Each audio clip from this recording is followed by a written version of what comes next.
Hey gang, Ronan here. As you can see in this game, I'm playing the Tier 10 US Destroyer gearing.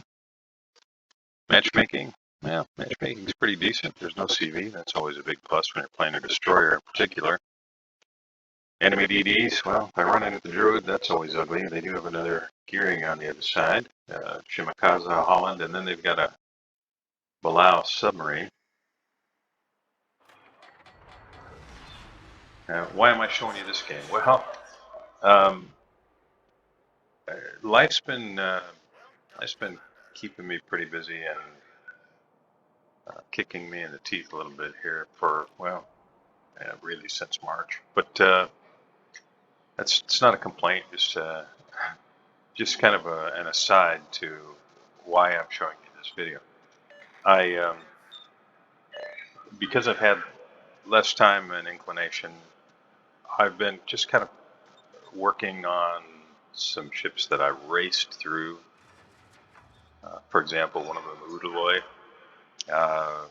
which is the Tier 9 just ahead of the Grossovoy. Love playing the Grossovoy. Udaloy, not so much. Terrible detection. It's not a bad ship. It's just typical of so many things at Tier 9. Anyway, things that I had a terrible win percentage in, I've been working to improve that percentage. And so I've spent a lot of time, a lot of the available time that I have anyway, playing in the Udaloy, and it's been a pretty frustrating experience. It was a tough ship, in my opinion at least, to consistently do well with, even when the game was young. Now, playing a destroyer that has, it's got decent guns for sure, but 10-kilometer torps and terrible detection, and really not very maneuverable in a game that has a lot more, and this is compared to when the game was young, a lot more 12-kilometer radar and a lot more aircraft in many more games. It's challenging, and then you get a lot of new destroyers to face off with. Anyway, so I've been working on that, but I decided, okay, I've won a few in the Udaloy here recently and had pretty decent games, one of which I'll probably post up here before long. But I need a break, so I played a game in the gearing, which you're seeing here, and I played a game in the Holland, which you may see tomorrow. And what a difference, what a relief. It's not that you can't do well in any ship, and I certainly am a believer that really it's the player that makes the biggest difference. But let's be honest, some ships are just flat better than others. Now you can see I was throwing torps out there hoping to catch Des Moines, maybe Schlieffen, although he's got Hydra that's probably going to pick him up. But I caught a destroyer crossing back there, and that is, on this map, that is a spot where you can catch destroyers occasionally. Now, usually if I'm going to try and catch the destroyer intentionally, I move a little bit farther toward the one line and throw them behind the island a little bit more. But I did land 2 on a destroyer and landed 1 there on the Des Moines.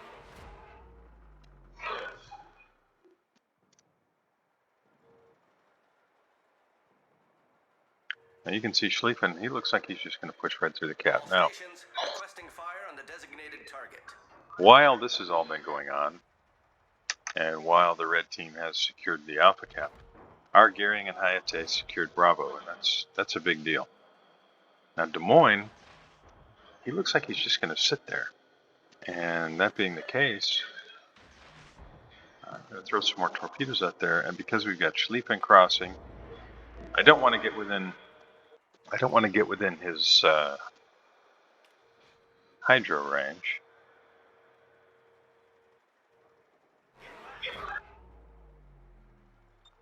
I'm going to sit out here on this outside. Our poor Balau, he just ate a torpedo from the red Balau. Thunderer finishes off the Des Moines that I hit with a torpedo a little bit ago, and I am detected. Now that gearing, obviously he didn't think I'd be sitting here, but that's plainly what I hit with torpedoes earlier. I'll just smoke up to keep myself from getting just completely shredded by the Schlieffen secondaries. And since everybody knows I'm here anyway, go ahead and get some shots out.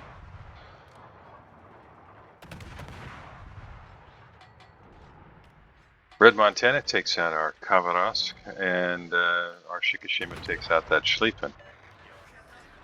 Now the Static Panda and the Montana, he probably felt pretty good. He had a DD screening for him. Angled up, but Schlieffen is gone now. The DD that was spotting for him is gone. You can see there's a red Balau there in the Alpha Cap. Now our guys over on the 8 line as our Minotaur gets taken out by the Druid. The Druid's guns are just awesome. So we're down to really just 2 ships out there, Charlie and their nose in. We're kind of in trouble, really.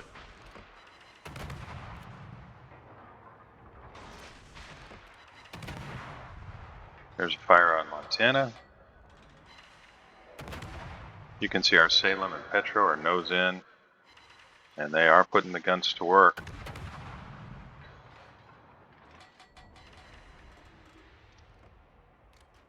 And I think the torpedoes are going to do the job, so just quiet the guns. Now I'm going to go see if I can help with that Balau.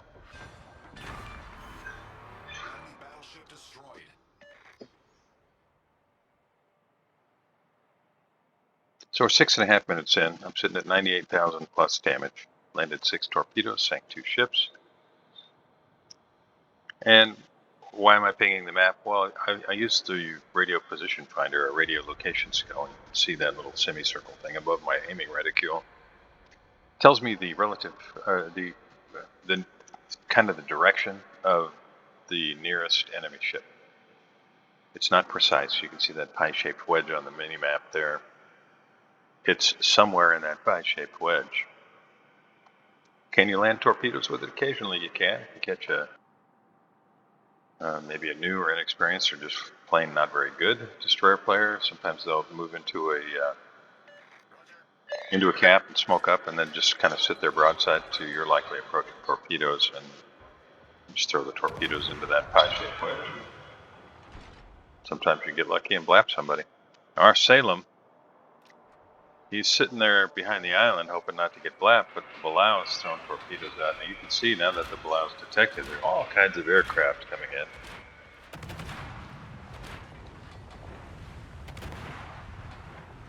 in. And Thunderer finishes off the Balau. And Salem has considerably less in terms of HP now. All stations, defend that area. Now we're going to lose Bravo, but I'm hoping everybody's going to be willing to head that way. And what I was really hoping is that Salem would wait for everybody. But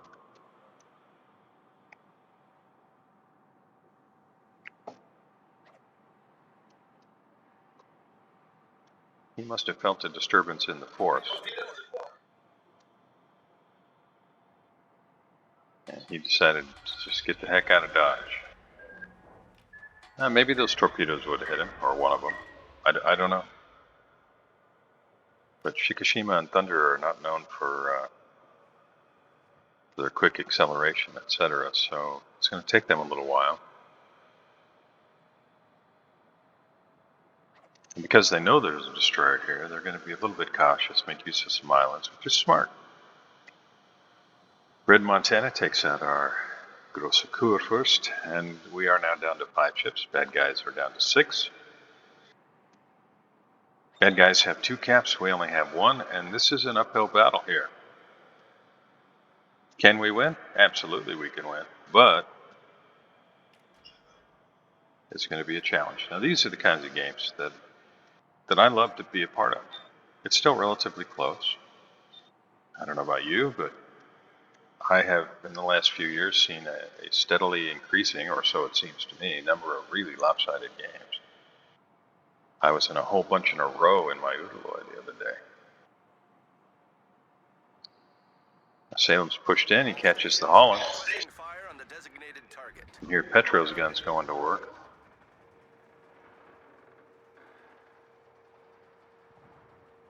I think Salem's in trouble here. He's got Napoli on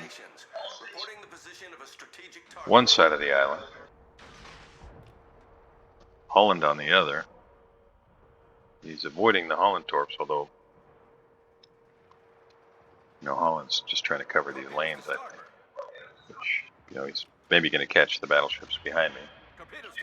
But Salem's got Napoli torpedoes to contend with as well. And one of those finishes him, well, it's a Shima torpedo that finishes off Salem. Which tells you, okay, so we've got a Holland and a Shima. You can see the last known position marker of the Shima there on kind of the south end of the Bravo cap. And our Petro pushes in and finishes off the Napoli. But I know there's still a Shima here, still a Holland here. We're down to 4 ships, bad guys are down to 5. Our Shikishima and Thunderer, though, they've still got a lot of HP. Now, I debated briefly about trying to head down that way to spot torpedoes for the battleships, but it just would have taken me so long to get there, and I would have been crossing through a likely torpedo channel, and I'm not doing my team any good if I get blapped. Now, you can see the radio location indicator. It's telling me there's something up here. Holland burns down our Petro. We're down to 3 ships. Bad guys still have 5. They've still got a 2 cap to 1 advantage, and I run face to face with Zhao and Montana.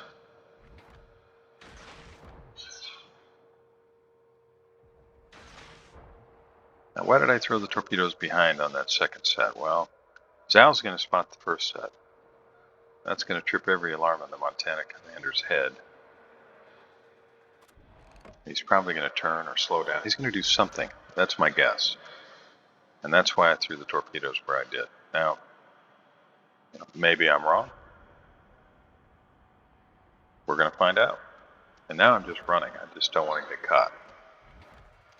Now, Montana did slow down, did turn in. And I actually didn't adjust enough for his reaction. So all those torpedoes fall harmlessly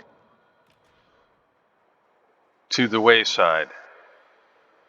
Thunder and Shikishima pushing in, find themselves now broadside to the Montana and the Zhao. Really hoping one of them will catch the Zhao. If I get spotted by Zhao, he could definitely finish me. That's the only reason I'm falling back, and I'm sure he knows that. He's trying to zone me out so that I can't contest that cap. Now, I debated here about smoking up and using the guns, but instead I opt to just kind of make use of the island, try and get my torpedoes away. I'm going to have to do something here, though, because I'm about to get... I can't run forward. And those must be Shimakaze torps, which are very powerful. Don't want to get hit by one of those. I don't want to get hit by anything, but definitely not that. And at this point, it looks like he's going to probably outrun the torps, but maybe I catch the tail end there. Hey, look at that. Okay, that's kill number 3. It's now 3 ships apiece. Our Shikishima and Thunder are doing everything that they can. And I feel a little guilty that I'm not there spotting torpedoes for them, but they're doing a great job. If I had in open water been detected by Zhao, I think that probably would have been it for me. Thunderer goes down to our Holland, or to the enemy Holland, by way of torpedoes. And Shikishima is He's made a heroic move here. I mean, he's put himself between a Montana, Holland, and Shimakaza. So my goal is just to help with these DDs. The Montana's so far away that he's definitely still a threat, but Shikishima can get behind an island and maybe be safe from broadside shots from Montana. And our Shikishima captain is doing a great job of using the island to try and avoid torpedoes as well. Now, why am I throwing these torpedoes out here? Because Montana might not stay that far away. He might decide to come back this way. He might decide to run for A to try and stop our points there. I know the last known position of this ship, and I just made a guess about which direction he might be going and at what speed. Now, just from having seen the torpedoes earlier that I think were Shimakaza torps, I think this has got to be the Shimakaza that the radio location indicator is pointing at right now. Our Shikishima, again, fantastic job getting in this cap circle. There's the Montana, and I'm just kind of taking a rough guess. Looks like maybe I might hit with a torpedo. But at this point, Shikishima, he's in some trouble with all these torpedoes coming. Now the radio location indicator has changed position. Holland has pushed in. I'm sure he was hoping to kind of get right behind the Shikishima and finish him off. Now, why did I turn this way? That's why. Because I knew the Shimakaza was still out there. I'm going to finish this Holland and run straight at where I think the Shima is going to be, and there he is.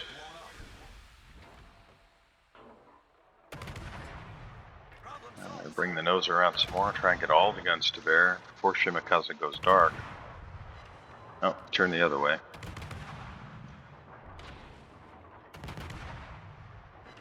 Okay, so there goes the Shima. There's the Kraken unleashed.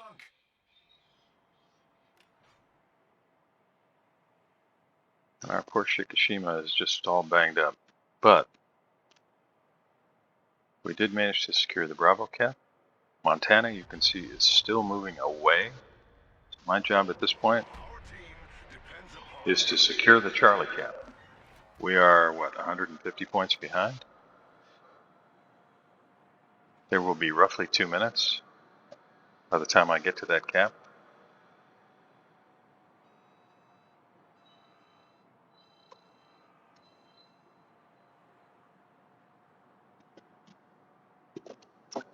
And it's going to be close.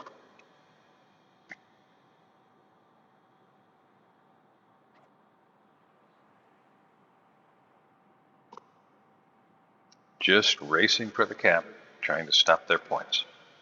So we have a long way to go to catch up. There's not really anything else I can do. If I tried to chase him down, wouldn't have much chance of doing that. I'll throw some torps out there in case he crosses this way. More than likely, if he's doing anything, he's heading for A. But now there's a mod that'll tell you if nothing changes, how many minutes, until somebody wins. And you can see our Thunder is saying in 3:53 we would win, and I'm just pointing out, well, we've only got 2 minutes on the clock, so I'm not sure whether we're going to catch them or not. Me getting in here and stopping their points is certainly going to help, but it was under 2 minutes when I got into this cap, despite the fact that I was heading here at full speed.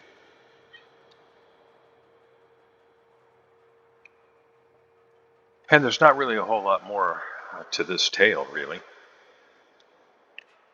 I did manage to secure Kraken, 124,725 damage, landed 8 torpedoes, picked up 7 floods on those 8 torpedoes, detected 6 ships.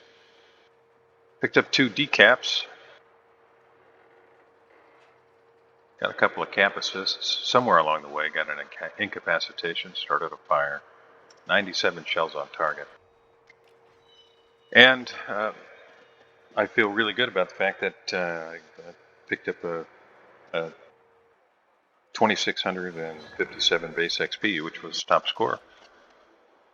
And this was just such a relief after so many games in Udaloy, where it feels like every game is kind of a struggle. It's just it's in my opinion at least, a much more difficult ship to be effective with. So I was thrilled that coming off of playing a whole bunch of games of Noodleoy, that I found the gearing such a wonderful breath of fresh air after that. And in fact, the next game that I played was the Holland, and I'm hoping to get a chance to get that video put together for you as well so you can see that. Hope you enjoyed this. Thank you very much for spending a little time here. I really appreciate it. If you haven't already, please like and subscribe, and I'll see you next time.